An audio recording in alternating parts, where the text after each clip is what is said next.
আসসালামু আলাইকুম। আজকে আমার বোনের ছুটি শেষ, ও চলে যাচ্ছে ঢাকায়। তা ওর সঙ্গে আমরা রাজবাড়িতে দেখা করার জন্য যাইতেছিলাম।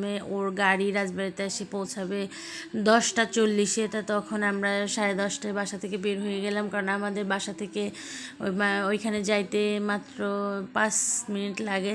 তা ওইখানে আমরা বের হইলাম রেডি হওয়ার জন্য। তখন আমাদের ময়লার গাড়ি চলে আসছে। তা আমি ভাবলাম যে ময়লার ইয়েটা দিয়ে তারপরে বের হই।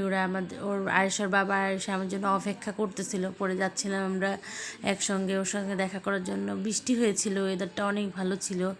চারিপাশে সবগুলো গাছপালা এত সবুজ, এত ফ্রেশ লাগতেছিল অনেক দিন পরে।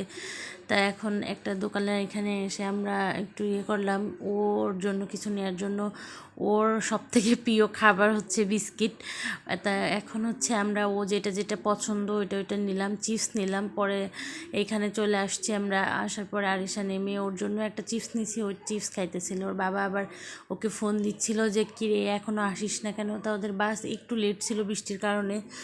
তখন এইখানে দাঁড়িয়ে দাঁড়িয়ে দেখলাম ও চলে আসছে। পরে ও একটা ব্যাগ দিল। আম্মু বাসা থেকে আচার বানায় পাঠাইছে ওর জন্য। ও নিয়ে যাচ্ছিল আর আমাদের জন্য দিয়ে যাচ্ছিল।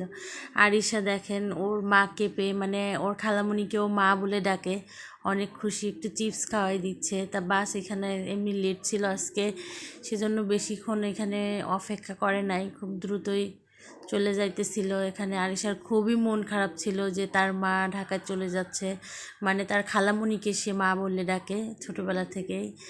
পরে এখানে আমরা একটু দাঁড়াইলাম। দাঁড়ানোর পরে ও টাটা দিচ্ছে ওর খালামণিকে, মানে ওর মাকে টাটা দিচ্ছে। ওর মারও খুব মন খারাপ ছিল ওকে রেখে যেতে। প্রত্যেকবারই ও ঢাকায় যাওয়ার সময় আমরা এখানে আসে ওর সাথে দেখা করি।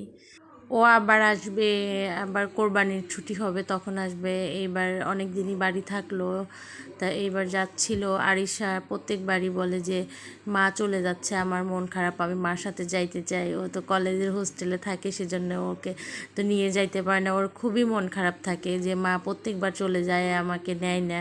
তা এখানে আমি দেখলাম যে আম্মু বাসা থেকে আচার বানায় পাঠাইছে। তবে আম্মু যে সময় সুস্থ থাকতো অনেক আচার বানাইতো, এখন তো আম্মু অসুস্থ। আর বোনকে দেখাই দিছে, ওই বানাইছে এগুলা। আরিশা টক খেতে পছন্দ করে না, সেজন্য আরিশার জন্য এটা মিষ্টি আচার ছিল, মিষ্টি আবার হালকা একটু ঝাল টক। আর এইটা হচ্ছে টক আচার বা তেলের আচার, যেটা বলা হয় সরিষার তেল দিয়ে এটা রাখতে হয়। এটা খিচুড়ির সঙ্গে খেতে বেশি ভালো লাগে।